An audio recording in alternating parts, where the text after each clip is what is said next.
उड़ान परिवार की ओर से मैं आशीष जी का, अजय जी का, मनीष जी का और निखिल जी का सभी का तहे दिल से बहुत बहुत स्वागत करता हूँ। और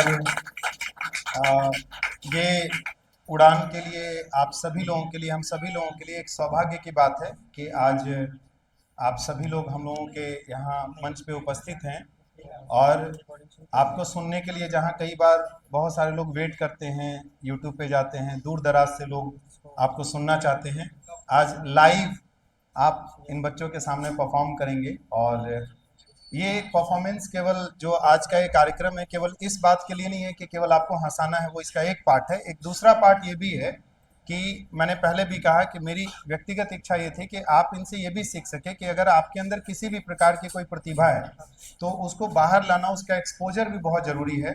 तो एक वो भी मनोबल आपको मिलेगा, वो भी प्रेरणा मिलेगी।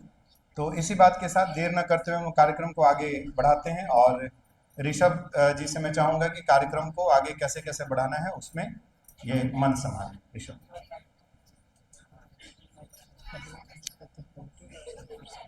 ठीक है, अगर लास्ट में हो जाएगा तो लास्ट में तो एक कविता हम बात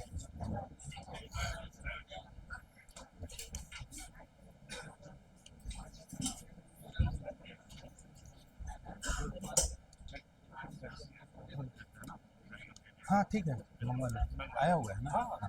तो सबसे पहले अभी सबसे पहले पौधा देके इन लोगों का वेलकम कर देंगे, मंगवाए हुए पौधा जो जितने भी गेस्ट हैं उसके बाद जब पौधा उसके बाद फिर लगातार इन्वायरमेंट पे ही चलते हैं। अच्छा ठीक है, तो ये तो रुक जाओ, पूछ लेते हैं, शॉल आ गया होगा तो शॉल उड़ा के तब तक थोड़ा सा बोलो ना, हम पूछ लेते हैं 1 मिनट तक।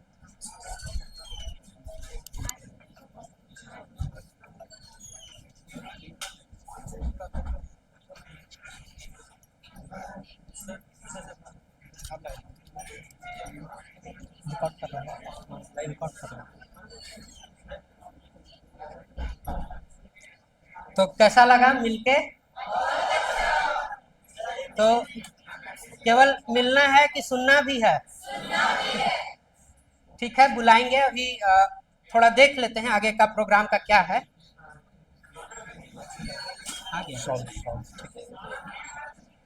सबसे पहले जो हमारे गेस्ट हैं उनका हम वेलकम यहाँ करेंगे और वेलकम करने के बाद थोड़ा सा और आपको वेट करना पड़ेगा। आशीष जी और अजय जी को सुनने के लिए इतना आपने वेट किया, थोड़ा सा और वेट करना पड़ेगा। पहले हम लोग वेलकम कर लेंगे जितने हमारे गेस्ट हैं, उसके बाद फिर ये पूरा जो कमान है ये आशीष जी और अजय जी के हाथ में दे दिया जाएगा। तो सबसे पहले मैं यहाँ पर आशीष जी को बुलाना चाहूंगा।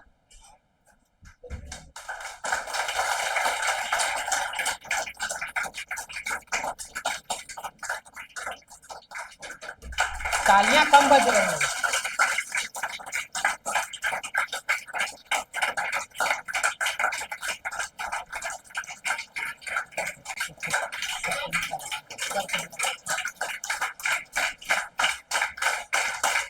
उसके बाद मैं अजय राज जी को यहाँ बुलाना चाहूंगा।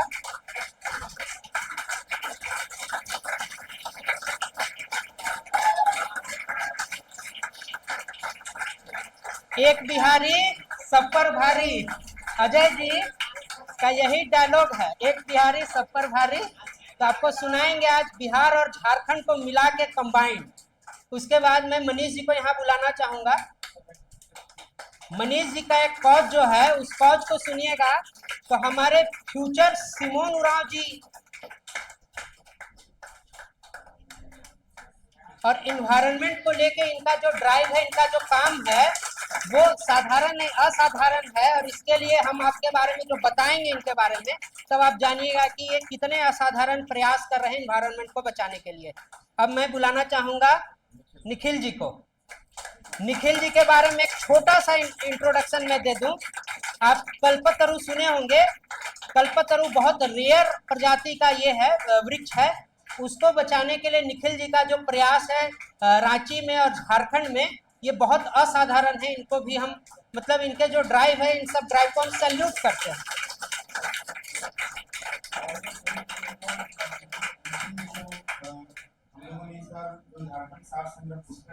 जगह दिया है क्योंकि इनका कार्य बहुत ही विशेष है और आगे भी इस तरह के, जैसे मनीष जी जो कार्य कर रहे हैं झारखंड के लिए गवर्नमेंट के लिए, तो जो पर्सनालिटी वाला पार्ट है हम लोगों की पुस्तक में, उसमें हम लोग इस बार अगले एडिशन में मनीष जी को भी शामिल करेंगे।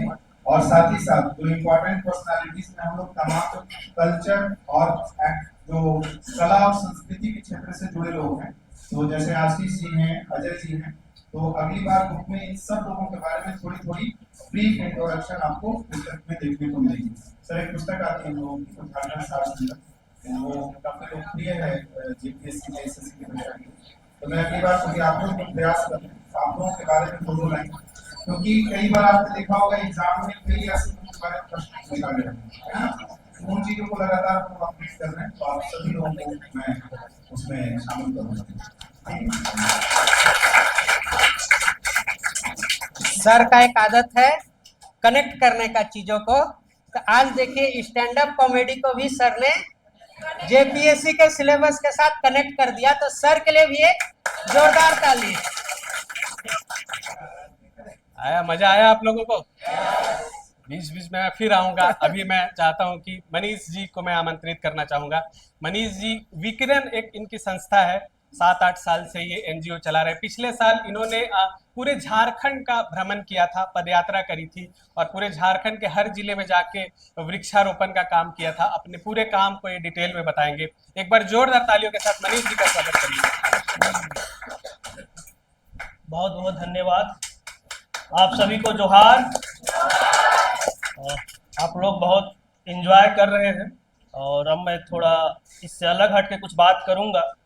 इसमें एंजॉयमेंट नहीं है, कुछ सीरियस बात की तरह होता है ये, बट क्या करिए, ये भी ज़रूरी है और ये करना पड़ता है। तो मैं दिल्ली में था और मैं 2021-22 में झारखंड शिफ्ट किया हूँ। मैं पिछले 3 सालों से झारखंड में रह रहा हूँ और मैं नेतरहाट में रहता हूँ। आप सब लोग अवेयर होंगे नेतरहाट जगह से। झारखंड का एक बहुत ही खूबसूरत टूरिस्ट प्लेस है और उस नेतरहाट में 2 नेतरहाट है।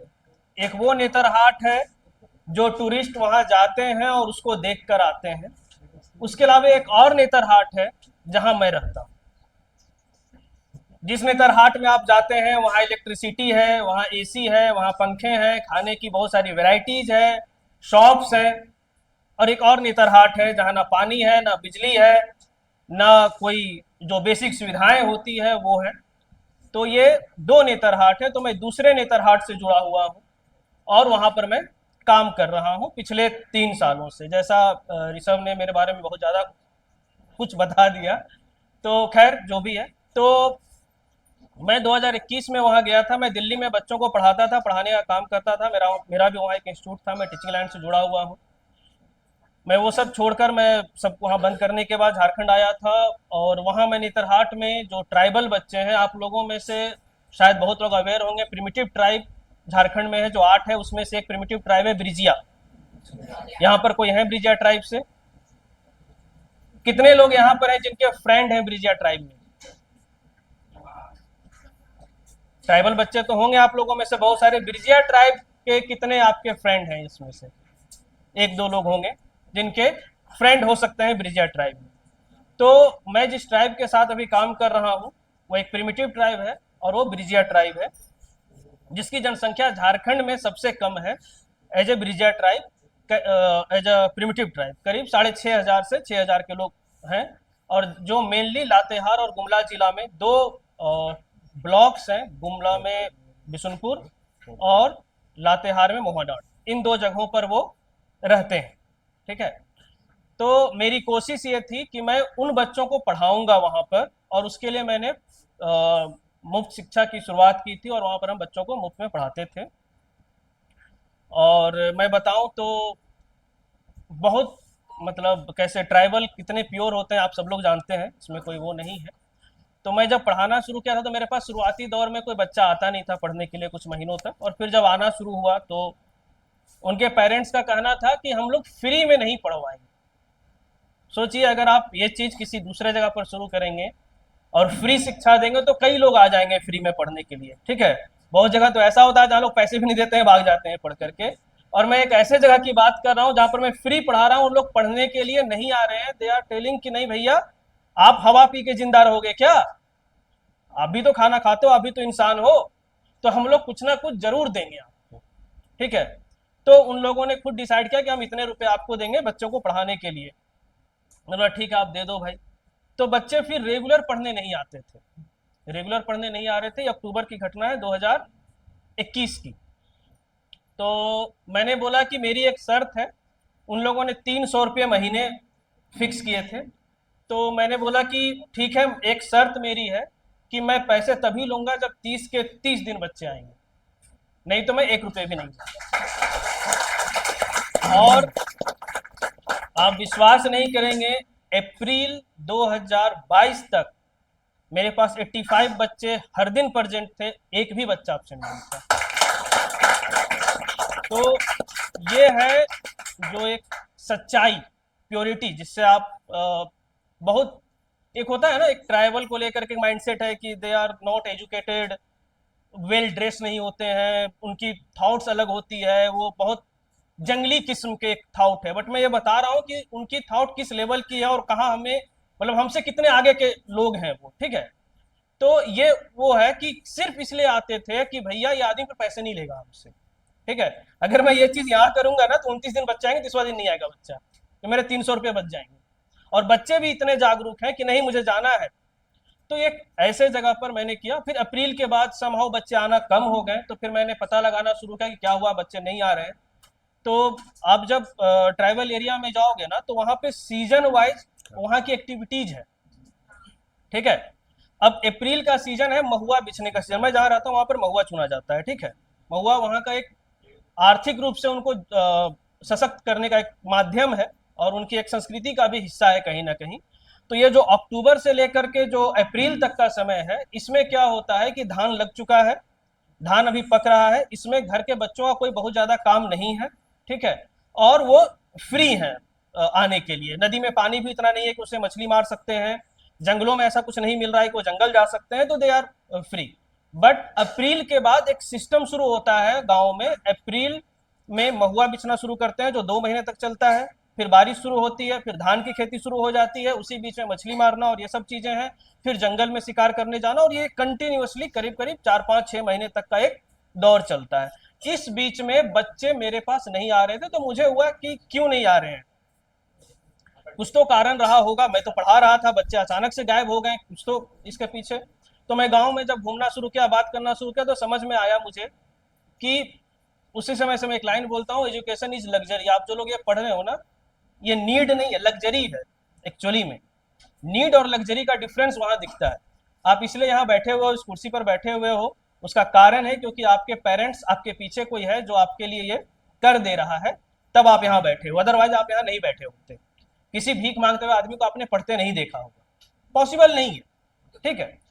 तो वहां पर प्रॉब्लम यह है कि जो बच्चे मेरे साथ जुड़े हुए हैं, अभी भी कई बच्चे जुड़े हुए हैं, पहले भी जुड़े हुए हैं, तो वो घर के कार्यों में उनका एक रोल है और वो करना ही करना। अगर वो नहीं करेंगे तो घर की जो स्थिति है वो नहीं चल पाएगी। तो हुआ कि यार ये तो फिर बहुत टफ है, फिर तो रेगुलर पढ़ नहीं पाएंगे, तो फिर बहुत समस्या है। तो फिर हमने एक कैफे शुरू किया जिसमें कुछ महिलाओं को हमने काम दिया और वो चल रहा था संभव। अभी फिर कारणवश फिर बंद हुआ। उसके पीछे कारण ये था कि गांव की जो महिलाएं होती है वो पूरे टाइम अपने घर की एक्टिविटीज में लगी रहती है, तो उनके पास अपना समय निकाल पाना, फिर कर पाना थोड़ा टफ होता है। फिर हमने प्लांटेशन किया था 2022 में पहली बार, जिसका फल नेक्स्ट ईयर हम लोग शुरू कर देंगे सेल करना। तो 2022 में हमने पहली बार प्लांटेशन किया था। ताहिर गांव है एक, अगर कोई नेतरहाट गए होंगे तो उन लोगों को पता होगा, शायद नहीं भी पता हो सकता है, कई लोग जाते नहीं है। ताहिर एक गांव है, एक नदी है, उसके किनारे में बसा हुआ है, कुछ 26-27 घरों का गांव है जहां बिरजिया और नगेसिया परिवार रहते हैं। तो उन घरों में हमने पेड़ लगाए थे। तो उसको मैंने देखा कि जो लोग थे वो उसको बचाने में सफल रहे, बहुत प्यार से, बहुत अच्छे सजा कर रखा, बचा कर रखा। 10 पेड़, 20 पेड़, 30 पेड़ ऐसे दिए गए थे जगह के अनुसार, और करीब करीब लोगों ने अपने पेड़ को बचा रखा। तो ये आया कि नहीं, ये बहुत अच्छी चीज है। अगर ये बचा पाएंगे तो आने वाले समय में अगर मैं हर घर में 100-100 पेड़ लगा पा रहा हूँ, तो अगर 1000 रुपये भी आप जोड़ते हैं एक पेड़ का, तो एक मुश्त 1 लाख रुपये उनके पास आ सकते हैं। और अगर 1 लाख रुपया आ गया तो वो इकोनॉमिकली अपने घर को सोच सकते हैं कि मुझे क्या करना है, तो शायद वो बच्चों को पढ़ा पाएंगे, अपने घर की स्थिति बेहतर कर पाएंगे, या घर में कुछ और सुख सुविधा की जो चीज़ें हैं वो उपलब्ध कर सकते हैं उस पैसे से। तो इस उद्देश्य से हमने ये शुरू किया और 2023 में हमने फिर से 2023 में हमारा प्लांटेशन ड्राइव चला। 2024 में मैंने सोचा कि अब ठीक है ये प्लांटेशन तो मुझे बहुत सारी चीज़ें समझ में आया। जैसे हम सब बात बहुत करते हैं कि ग्लोबल वार्मिंग है, अंटार्कटिका पिघल रहा है, ओजोन लेयर टूट रहा है, दिख नहीं रहा है। कुछ दिख रहा है क्या इसमें से? ओजोन लेयर दिख तो नहीं रहा है, कहाँ पिघल रहा है, किधर टूट रहा है?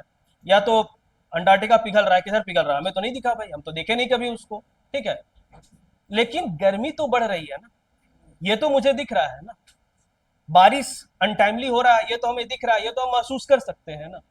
तो हमने सोचा कि प्लांटेशन इज अ पार्ट, एक प्लांटेशन एक पार्ट है, फ्रूट प्लांट लगाना मेरा एक दूसरा उद्देश्य है, जो मैं घर में लोगों को उनको इकोनॉमिकली वाइबल करने के लिए, आने वाले समय में बेटर करने के लिए कर रहा हूँ। तो था क्यों ना एक यात्रा किया जाए जिसमें लोगों से ये बात की जाए कि भैया आप कैसे देख रहे हो इस चीज को। बातें तो बहुत सारी हो रही है, क्या ये संभव है कि हम, क्योंकि देखिए सरकारें सभी कुछ नहीं कर सकती, ये संभव नहीं है। कल हो के जब आप लोग भी सिस्टम का हिस्सा बनेंगे, सिस्टम में आएंगे, तब आप भी इस बात को रियलाइज करेंगे कि सिस्टम में हाथ कितने बंधे हुए होते हैं, कितने सारे कंडीशंस होते हैं, ठीक है। तो वो है कि हमें आपस में ही सोचना पड़ेगा चीज़ों को हम कैसे कर सकते हैं। तो फिर इसके लिए हमने झारखंड यात्रा की शुरुआत की थी, जिसका मुख्य रूप से उद्देश्य यह था कि लोगों को वृक्षारोपण के लिए जागरूक कर सके, ठीक है।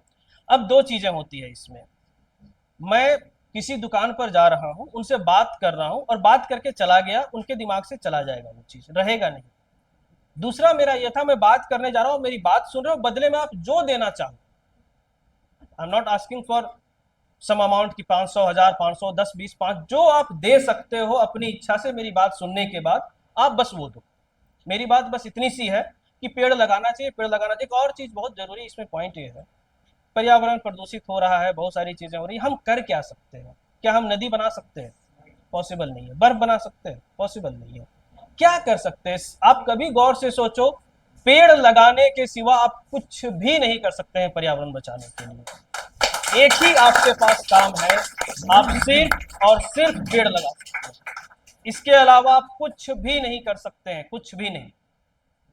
तो ये हम लोग बात करते थे, तो मैं बिल्कुल, मेरा ये था कि आम आदमी, देखिए पढ़े लिखे लोग तो अवेयर हैं चीज़ों को लेकर के, और कहीं ना कहीं ऐसा हमें लगता है कि जो नहीं पढ़े लिखे लोग हैं वो कम अवेयर है, जबकि ये गलतफहमी है, ये बहुत बड़ी गलतफहमी है।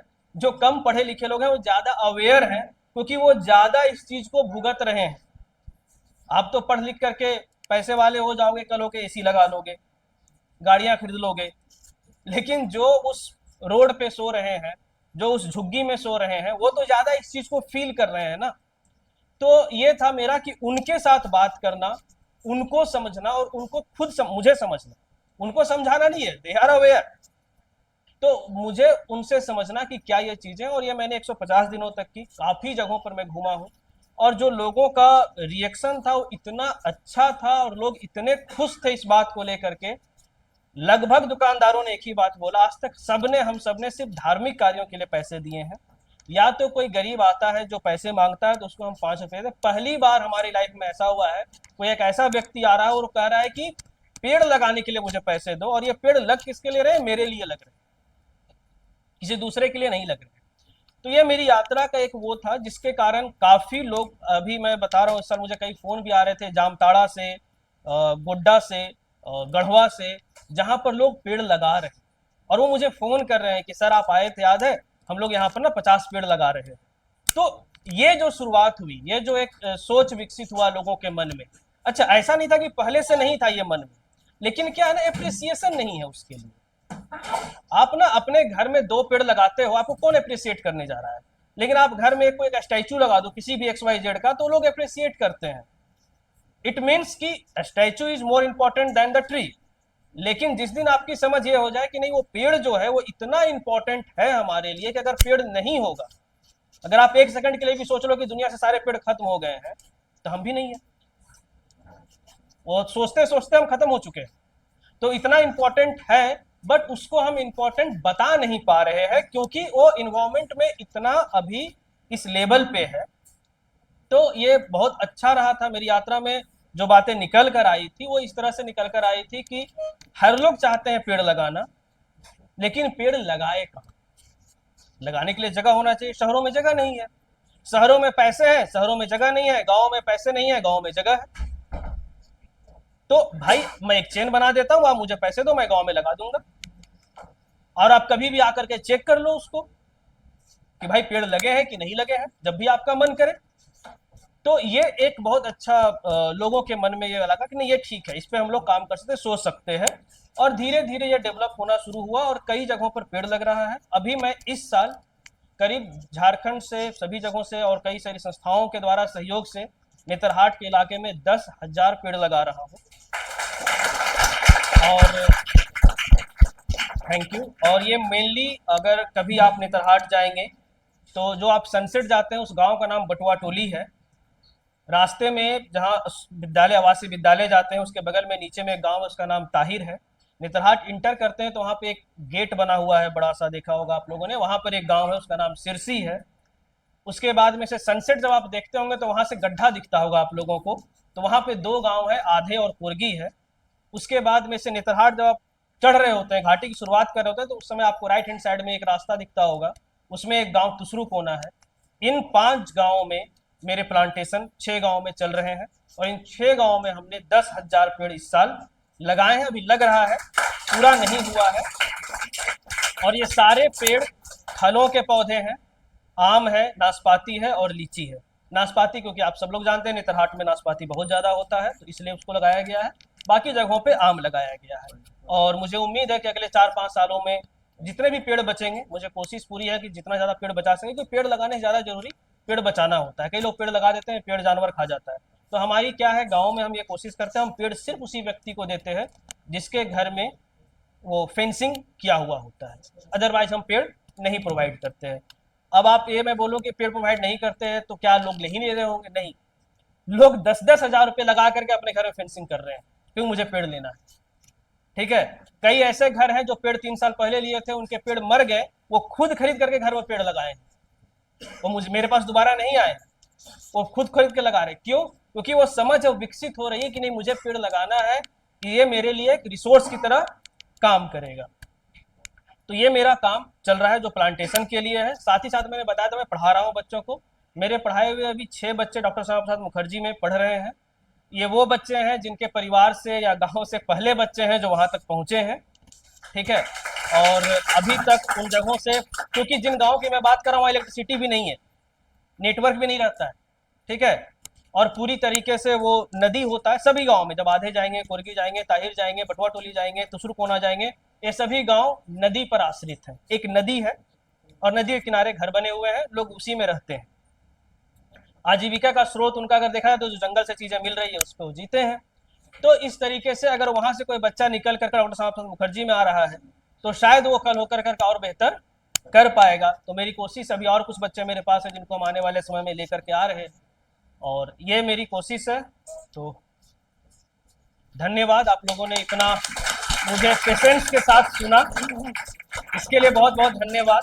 थोड़ा बोर कर दिया हूँ मैं शायद, तो वापस फिर आशीष आकर के आप लोगों को थोड़ा जगाएंगे। सो गए होंगे काफी लोग मेरी बातों से, क्योंकि मेरी बात थोड़ी अलग होती है। तो खैर, थैंक यू सो मच।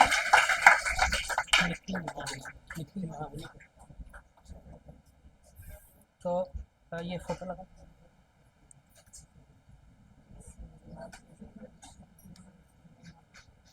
अब आप लोग यहाँ गए हैं क्या, धुरवा?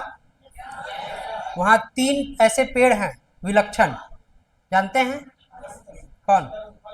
कल्पतरु। ये कल्प डोरंडा में जो 3 पेड़ हैं कल्पतरु के, वो बहुत विलक्षण है और ये बहुत रेयर है। पूरे इंडिया में भी देखा जाए तो ये गिनती हाथ से आप गिन सकते हैं, इतने कम है।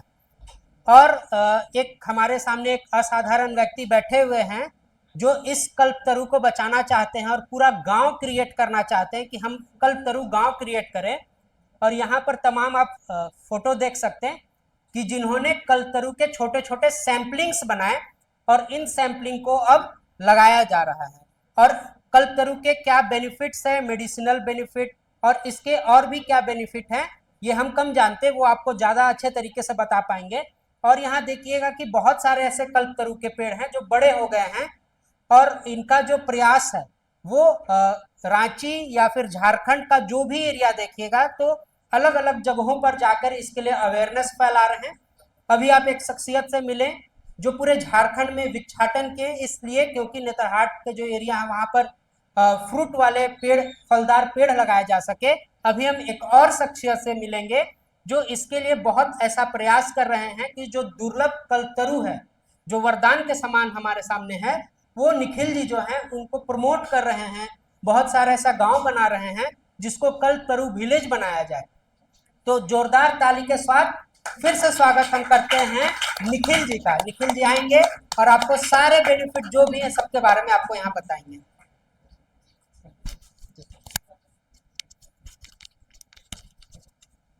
आज के इस कार्यक्रम में उपस्थित हमारे अभिभावक स्वरूप अरुण अग्रवाल सर और आज के हमारे अतिथि आशीष सर और अजय एवं हमारे दोस्त स्वरूप हैं मनीष जी, वो भी पर्यावरण कार्य में कार्य करते हैं।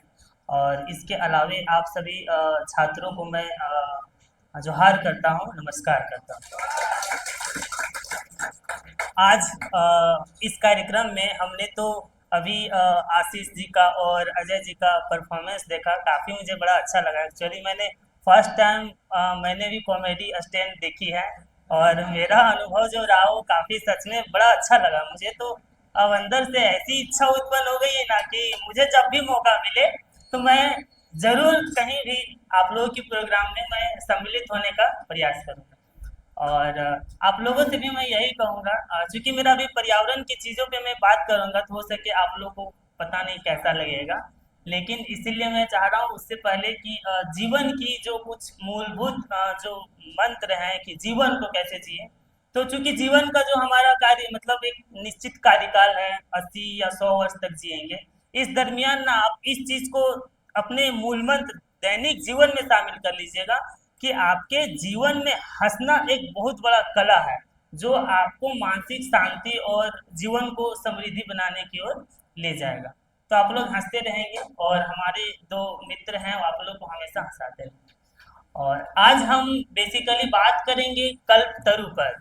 आप लोग कल्पतरु का नाम सुने हैं, शायद आप लोग जानते भी होंगे। कल्पतरु पूरे भारत में वयस्क 9 है और इनकी कई विशेषताएं हैं। इनका पौराणिक विशेषताएं यदि देखेंगे तो हमारे वैदिक ग्रंथों में, पुराणों में इनकी चर्चा की गई है। समुद्र मंथन का 14 रत्नों में से एक कल्प वृक्ष है और ऐसी मान्यताएं हैं कि इस वृक्ष के नीचे जो भी व्यक्ति अपनी इच्छा प्रकट करता है वो पूर्ण होती है।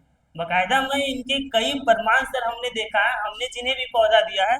अभी आप एक ये भी फोटो देख सकते हैं, ये हमारे माननीय राज्यपाल महोदय जी हैं, रहे हैं झारखंड के सीपी राधाकृष्णन सर। अभी सर इन्हें उपराष्ट्रपति के लिए सर नॉमिनेट किया जा रहा है। इस कई ऐसे हमारे हैं, मतलब ऐसे तथ्य बहुत है, मैं नहीं बताना चाहता, लेकिन इनकी वास्तविक है, हमने खुद भी फील किया है कि वास्तविक में ये इच्छाओं की पूर्ति करता है। हाँ, वो सही मनोभाव हो, सही वो धारणा हो और उसके प्रति आप खुद भी संकल्पित हो तो आपकी लक्ष्य भी जरूर पूर्ति होगी। हमारे शास्त्रों में कहा गया है तो ये झूठ नहीं है, इसको आप मतलब हल्के में मत लीजिएगा। वास्तविक में आप जाएं, डोरंडा में भी 3 कल्पतरु के पेड़ हैं। आप पढ़ाई करते हैं, मैं भी पढ़ाई करता हूँ। आप अपनी ओर से मेहनत करें और सच्ची श्रद्धा भाव से एक बार अपनी इच्छा को प्रकट करें और देखिए फिर आपके सामने क्या परिणाम होंगे। तो क्योंकि मैं इनके विशेषताओं पर भी बात करता हूँ, इनकी क्या पर्यावरण विशेषताएं हैं, इनकी जो आयु है। अच्छा, हम लोग छात्र हैं तो थोड़ा सा बातचीत भी हम करेंगे। कुछ प्रश्नों का मैं आप लोगों से उत्तर भी चाहूँगा। किसी भी जीवाश्म की आयु यदि हमें निकालनी होती है तो किस माध्यम से हम लोग निकालते हैं? कार्बन डेटिंग से निकालते हैं। तो कार्बन डेटिंग के अनुसार इस पेड़ की आयु ना 2000 वर्षों से अधिक आंकी गई है। कोई भी 2000 वर्षों से मतलब अत्यधिक है। हम लोग का जीवन काल कितना होता है? अभी मैक्सिमम मान के भी चलेंगे तो 100 साल। यदि आप अपने जीवन में एक भी पेड़ लगाते हैं तो मान के चलिए कि वो 2000 वर्षों तक जीवित रहेगी। तो सोचिए कि 2000 वर्षों तक वो कार्बन डाइऑक्साइड का अवशोषण करेगा और ऑक्सीजन का सृजन करेगा। कई इनके और विशेषताएं हैं, इनमें से कई जो जीव जंतु इसमें निवास करते हैं। तो आपके जीवन में भी एक कितना बड़ा एक महत्वपूर्ण कारक बनेगा यदि आप इस पेड़ को लगाते हैं। और इसका तना का व्यास काफी बड़ा होता है और इस तने का व्यास में सर जल का संरक्षण होता है। लगभग 1 लाख लीटर ये वाटर को कंजर्व करता है। आप जहां भी इसको लगाएंगे वहां का जल स्तर सर ये ऊंचा कर देता है। इनकी कई ऐसी विशेषताएं हैं। इनके फलों में सर विटामिन सी पाया जाता है, जो संतरे से 6 गुना ज्यादा इसमें विटामिन सी पाया जाता है। और अच्छा, आप लोग बताएं कि मलेरिया के उपचार में किस छाल का उपयोग किया जाता है? सिनकोना कुनेन का छाल का। आप लोग को मैं बता दूं कि कल्प वृक्ष के छाल से भी सर मलेरिया के उपचार में इसका प्रयोग किया जाता है। इनकी कई विशेषताएं शायद मैं बताऊं तो वो सेशन लंबा हो जाएगा, आप लोग गूगल में इनके बारे में देख लीजिएगा। और मैं कुछ पर्यावरण विशेषताएं पर भी बात करूंगा। अभी हमारे मनीष जी आप लोगों को बहुत बताएं कि पर्यावरण संरक्षण अभी हमारे जीवन में कितना महत्वपूर्ण हो गया है। मैं झारखंड से संबंधित कुछ कुछ बातों पर मैं बात करूंगा, क्योंकि आप लोग आने वाले प्रशासनिक अधिकारी बनेंगे। आप अपनी लाइफ के अलावा झारखंड और भारत के निर्माण में भी आप अपना योगदान देंगे। आप लोग को पता है कि एशिया में सबसे बड़ा घना जंगल कहाँ है? सारंडा। सारंडा किस जिले में है? पश्चिम सिंहभूम। मैं एक बात बता रहा हूँ, सारंडा की अभी स्थिति बड़ा दुर्लभ हो गई है। अभी वहां पे अभी वहां पे खनन की सर वहां पे कार्य होने वाली है और लगभग वहां पे 300 से ज्यादा प्रजातियां पाई जाती थी और मात्र अभी 87 प्रजाति वहां पे पाई जा रही है सर। तो सोचिए कि हमारे झारखंड में क्या हो रहा है, इस चीज पर भी आप लोग थोड़ा ध्यान दीजिएगा। और एक हमारा सर जैव विविधता क्षेत्र है पतरातू घाटी। आप लोग गए पतरातू घाटी? अक्सर गए होंगे घूमने के लिए। पतरातू घाटी, पतरातू से शुरू होके हमारा मूरी जो गोला वाला क्षेत्र है वहां तक एक पहाड़ी है लंबा सा, आप लोग देखे होंगे। इस पहाड़ी को आपने कभी गौर किया है कि कितना बार इसको काटा गया है? सो कितना बार काटा गया है, कितने रास्ते गुजरे हैं इससे? बहुत सारे गुजरे हैं। इनमें से मैं कुछ काउंट करा दूं। एक पतरातू घाटी तो है ही, पतरातू घाटी है ना, एक चुटुपालू घाटी है, एक जोगला घाटी है, एक हमारा चुटुपालू से आप आगे जाएंगे और मांझी से देखते होंगे कि कुल्ही जाते हुए एक गोला का रास्ता भी नीचे सिकिदिरी घाटी वाला रास्ता बोलते हैं। और एक हमारा गोला तरफ से है, गोला से जाता है मूरी। यानी एक ही पहाड़ को रांची से सिर्फ बस रास्ता कनेक्शन करने के लिए उसको 6 बार काटा गया है। तो सोचिए कि एक पहाड़ को यदि हम 6 बार काटेंगे तो क्या वहां पे जैव विविधता, वहां का जो हाथियों का कॉरिडोर है, क्या वो सुरक्षित रह पाएगा? नहीं रह पाएगा। और न जाने कितने हमारे पेड़ और वहां जैव विविधता का ह्रास हो रहा है। तो आप छात्र हैं, आप इन चीजों को जाने और प्रयास करें। आप भी जैसे कि आपके जो भी विधायक प्रतिनिधि सरकार है या फिर ग्रामीण क्षेत्रों में है, इसके लिए आप जागरूकता अभियान चलाएं, अपने ओर से भी प्रयास करें कि हम इनके संरक्षण में कैसे भूमिका निभा सकते हैं।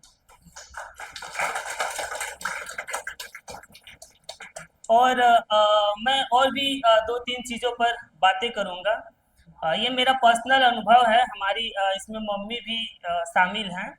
आपने गौर किया होगा इस वर्ष कि इस वर्ष ज्यादा बारिश हो रहा है। आप छात्र हैं, थोड़ा आप विश्लेषण करके सोचें कि बारिश इतना ज्यादा इस वर्ष क्यों हो रहा है।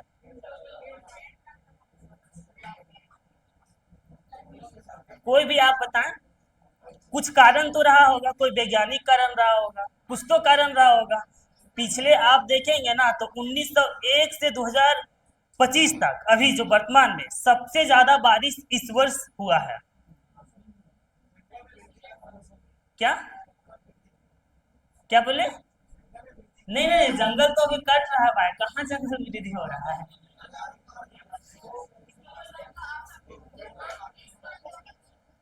आपने शायद पता नहीं, जलवायु परिवर्तन तो सब आप लोगों ने पढ़ा होगा ना।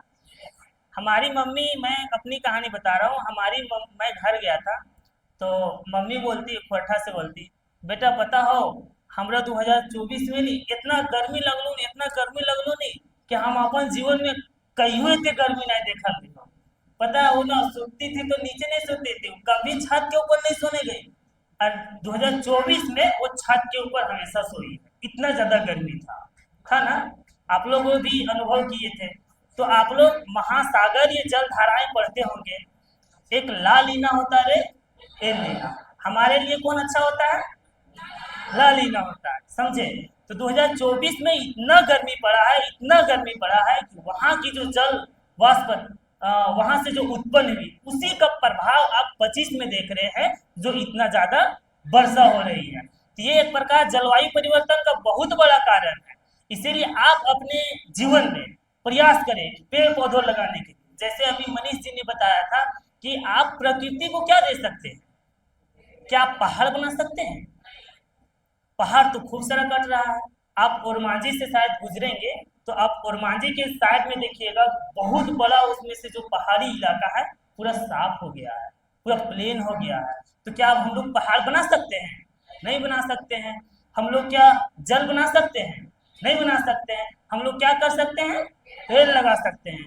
मनीष जी का कथन ये आप लोग अपने जीवन में इसको इस अवधारणा को अपने जीवन में लाइए और प्रयास करिए। विभिन्न अवसरों पर, आपके अपने जन्मदिन पर या फिर कोई भी उत्सव हो, उसमें आप प्रकृति को अपने जीवन में शामिल करिए, क्योंकि प्रकृति है तो हम हैं, और प्रकृति नहीं रहेगी तो एक साधारण सा समझिए ना कि क्या यहाँ पे जो उपस्थित लोग हैं 2 मिनट ऑक्सीजन का हम अनुपस्थिति कर देंगे तो क्या हम जीवित रह पाएंगे?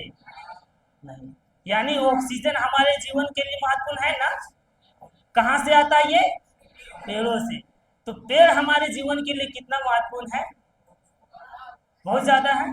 तो आप लोग प्रयास करिए कि अपने जीवन में भी पेड़ पौधा लगाने। हर एक व्यक्ति के अंदर में एक शक्ति होता है, हर एक व्यक्ति में है। शायद वो अनुभव करा है या नहीं, आप में भी वो सारे में शक्ति छुपा हुआ है। और जिस छात्र ने उस शक्ति की पहचान कर ली, वो डीएसपी क्या, वो आईएएस भी बन सकता है। तो आप अपने अंदर की शक्ति को आप पहचानिए, और ये आपके लिए कल भी बहुत बड़ी आपकी भूमिका निभाएगी। आपकी आध्यात्मिक शक्ति को, आपकी जो अध्ययन रत्न करने की शक्ति को, उसको जागृत करेगी। आप इनके एक बार अपने मन स्थिति से, सच्चे भाव से अपनी इच्छा को प्रकट करिए और अपने कर्म पर अपना पूरा बल दीजिए, फिर देखिए आपका परिणाम आपके सामने होगा।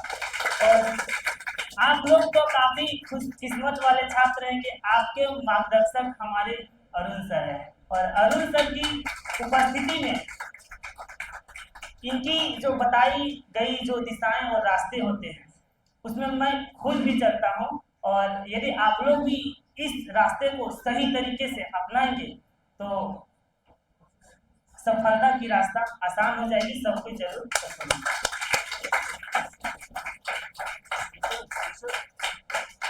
बच्चों को एक बार बोल दो एग्जाम से पहले डोरंडा होके आएंगे। एग्जाम से पहले डोरंडा हो आना है। और जो चाह रहे हैं कि इनसे मिलने निखिल जी से, तो निखिल जी दे देंगे। और कैसे हम कल्पतरु को अपने गांव में भी बढ़ा सकें, इसके बारे में भी सर आपको बताएंगे। तो एक बार जोरदार ताली निखिल जी और मनीष जी के लिए।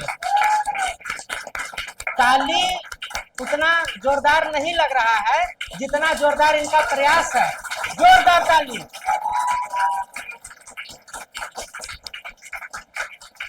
यहाँ पर अरुण सर को मैं बुलाना चाहूंगा, और कविता पाठ या जो भी उनका ये हो तो यहाँ पर करें सर।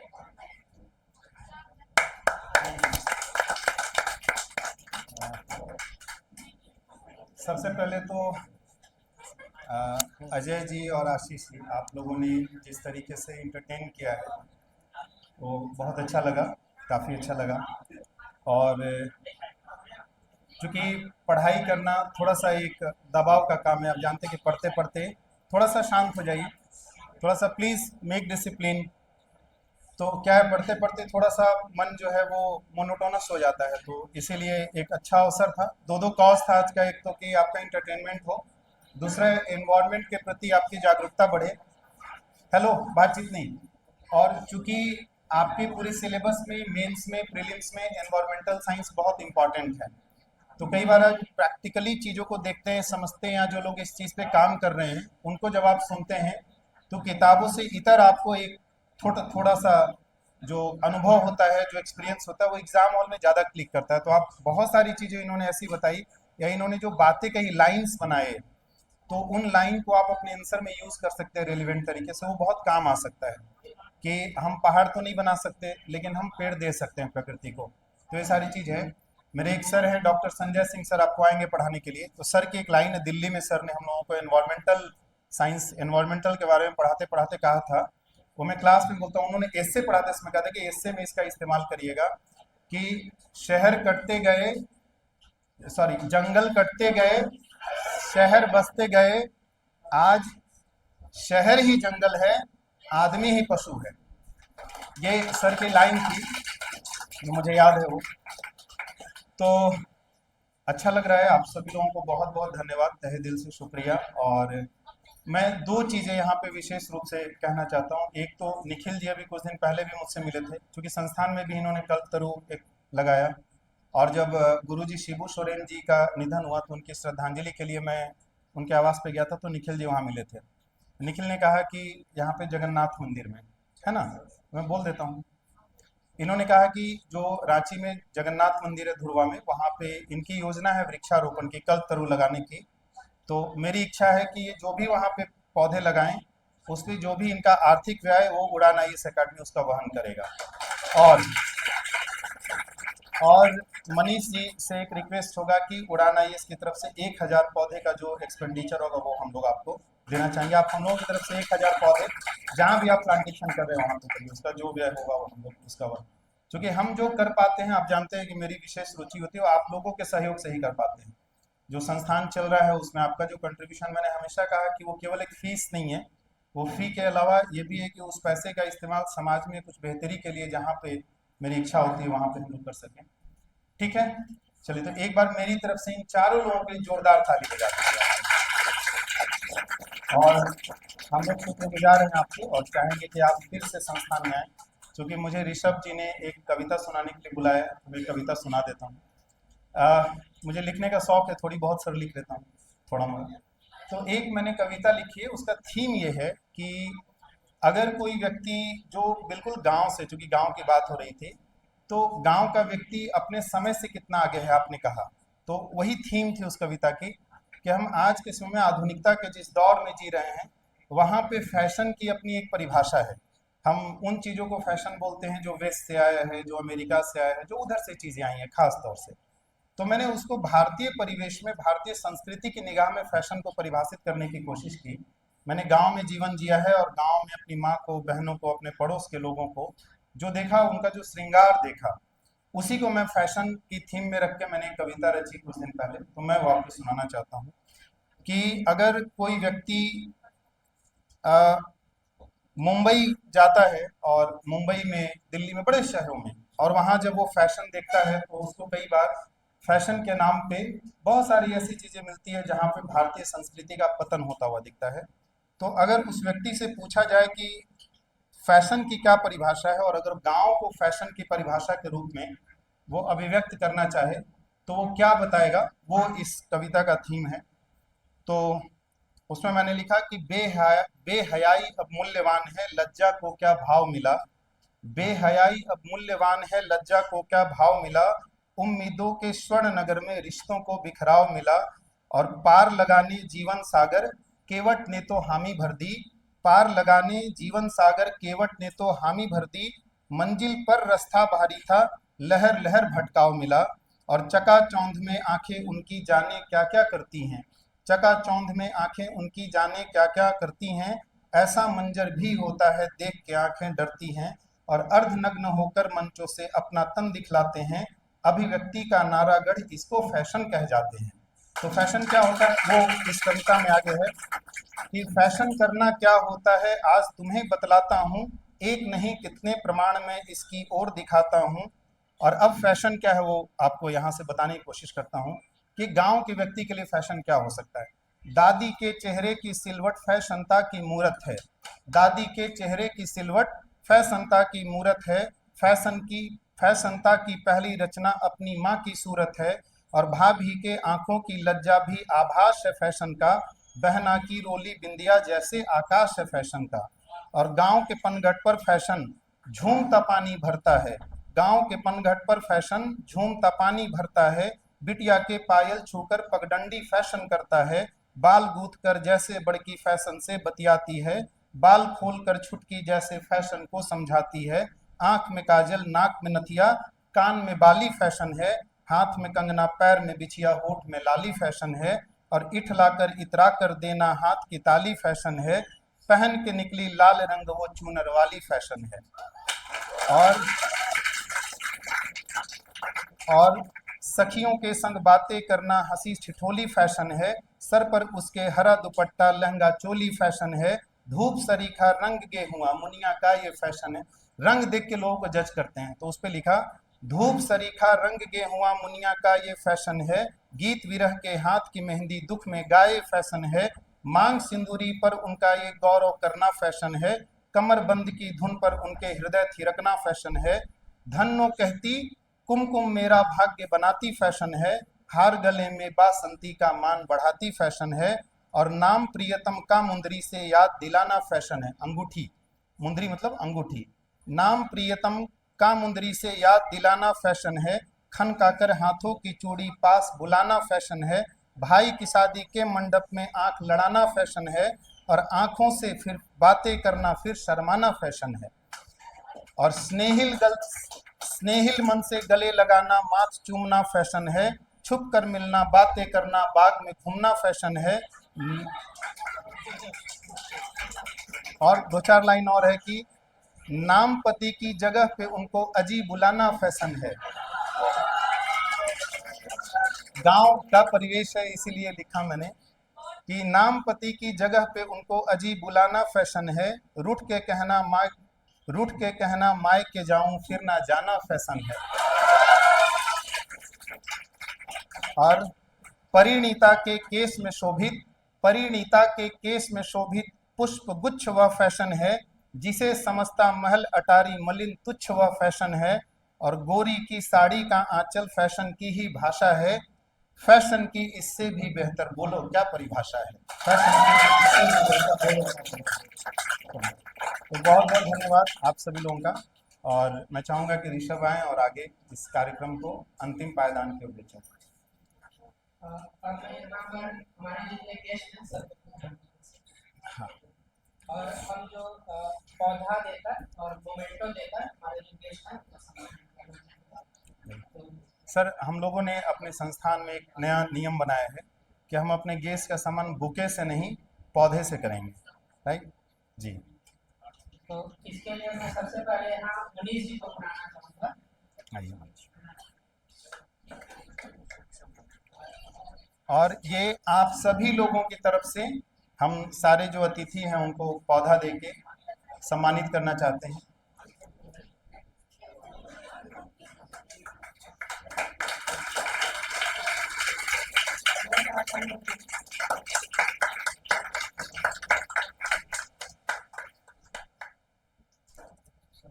और मैं सर से आग्रह करूँगा मोमेंटो देकर ये एक मनीष जी का।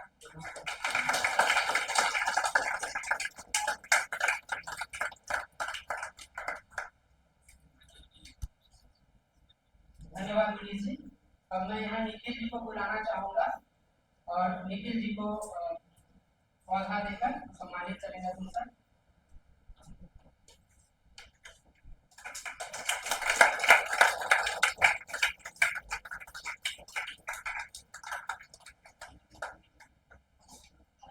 लेते आओ विकी। मोमेंटो देकर सर सम्मान करेंगे।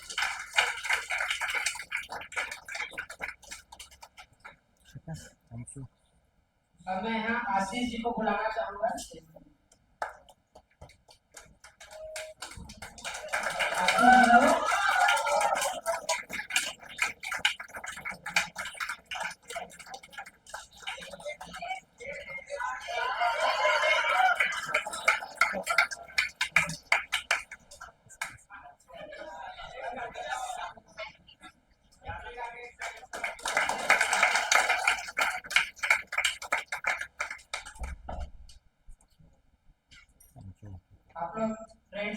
किए हैं environment protection stand up comedy. करना क्या है, स्टैंड अप कॉमेडी और उससे थोड़ा ऊपर भी इन्वायरमेंट प्रोटेक्शन, आप सबकी रिस्पॉन्सिबिलिटी और जिम्मेवारी। तो यहाँ पर फिर मैं अब अजय राज जी को बुलाना चाहूंगा और सर पौधा वितरण का सम्मान करके स्वागत करें।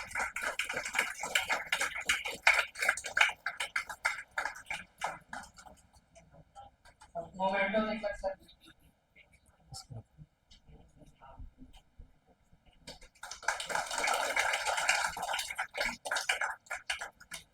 जैसा कि मैंने बताया कि पिछले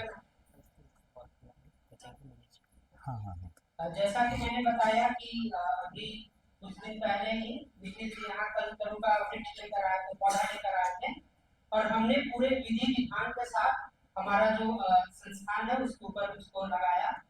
आप सब उसमें होंगे भी, देखते होंगे। अभी मैं फिर से एक पौधा लेकर यहाँ पर आए हुए हैं जी, बहुत ही और इनको मैं बुलाना चाहूंगा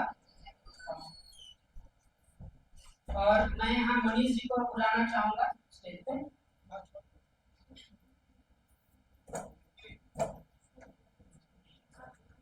आ जाइए बाबू, आ जाइए। ठीक है, ठीक है।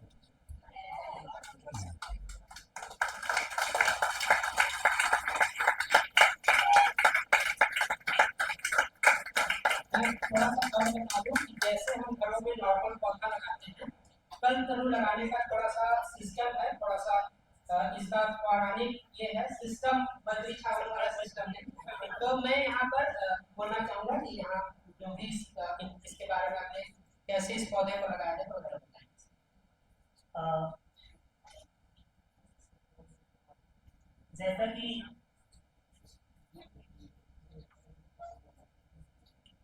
जैसा कि मैंने बताया था कि ये हमारे धार्मिक दृष्टिकोण से पौराणिक मान्यता इनकी कई प्राप्त है और इनके लिए एक वैदिक मंत्र है जिसका मैं इनका उच्चारण करता हूँ। और जैसे भगवान की प्राण प्रतिष्ठा की जाती है ऐसी हमारी आत्म अनुभूति है और जो हमारे शास्त्रों में दिया गया मंत्र है उसके माध्यम से मैं इन्हें स्थापित करता हूँ, उचित स्थान देता हूँ।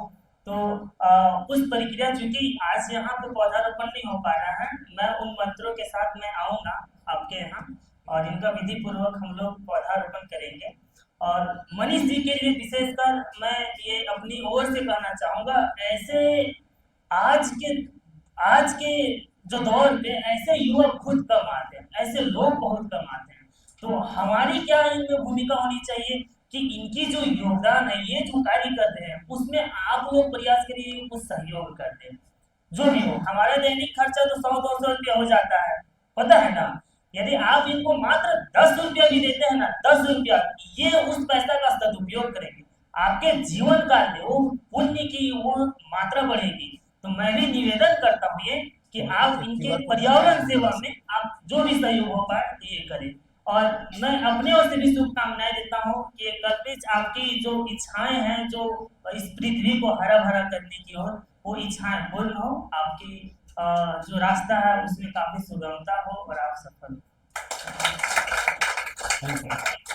तो एक QR कोड यहाँ पे मनीष जी का है, वो हम लोग अभी लगा देते हैं। आप में से जो लोग स्वेच्छा से, अगर किसी को लगता है कि ये बहुत अच्छा कार्य कर रहे हैं और मैं इतना बड़ा कार्य खुद नहीं कर सकता लेकिन हाथ को मजबूत कर सकता हूँ इनके, तो आप अपनी स्वेच्छा से कुछ उसमें कंट्रीब्यूट कर सकते हैं। तो QR से, और अगर कोई व्यक्ति QR कोड से नहीं पेमेंट करना चाहता, कैश अगर करना चाहता है, तो वो भी आप कोई एक व्यक्ति लीडर बन के आप कलेक्ट करके और मनीष जी को दे सकते हैं, ताकि ये जो कार्य कर रहे हैं वो इतना बड़ा कार्य है, दुनिया में इससे ज़्यादा पवित्र कार्य हो नहीं सकता। ये पूरी मानवता को, पूरी पृथ्वी को बचाने का प्रयास है। तो इस काम में हम सब लोगों को बढ़ चढ़ के सहयोग करना चाहिए, है ना। और एक और सर, मैं लास्ट में एक बात बता देता हूँ कि जो पौधा मैं देता हूँ किसी भी व्यक्ति को, तो उसके पीछे का एक मेरी सोच है, एक पर्पस है। कहते हैं ये गिफ्ट जो है वो किसी उद्देश्य के साथ होना चाहिए। तो मैंने इसमें दो चीज़ें जो मेरे समझ से हैं, एक तो मैं ये कहता हूँ कि जैसे एक पौधा धीरे धीरे बड़ा होता है और एक बड़ा वृक्ष बनता है, तो मेरी शुभकामनाएं हैं कि आपको जो पौधा मिला, आप भी धीरे धीरे अपने काम में एक बड़े वट वृक्ष की तरह उसमें परिवर्तित हों और आपकी छत्र छाया में कई सारे लोग हैं जिनको राहत मिले, जिनके जीवन में उन्नति हो। दूसरा इसका पर्पस ये है कि जैसे पौधे का जो फूल होता है वो कभी भी हमसे कुछ मांगता नहीं, कभी भी हमको सुगंध देने के बदले हमसे कोई अपेक्षा नहीं रखता। तो हमारा भी जीवन ऐसा होना चाहिए, कोई लिप्सा नहीं होनी चाहिए। एक पवित्र भाव से, एक निष्काम भाव से आप जो काम कर रहे हैं, उस सुगंध फूल की तरह आप भी अपने समाज को, अपने आसपास के लोगों को सुगंधित करते रहे। तो ये इस पौधे का सर मीनिंग है देने का। चलेगा, यहाँ QR कोड लगा। हाँ, ये QR कोड एक यहाँ पे हम लोग लगा देते हैं आप में से। और मैं तो कहूँगा कि आप में से इच्छा की कोई बात नहीं है, आपको निश्चित रूप से कंट्रीब्यूट करना चाहिए। एक बहुत ही नोबेल कॉज है, और जो मनीष जी कर रहे हैं उसका जो पुण्य है, उसका परिणाम आप सबको मिलेगा ऑक्सीजन के रूप में। ज़्यादा ऑक्सीजन, ज़्यादा जीवन, है कि नहीं? यहाँ पर QR कोड है, विकी इसको बड़ा इसको कर थोड़ा सा बड़ा कर दीजिए। विकी कहाँ गया?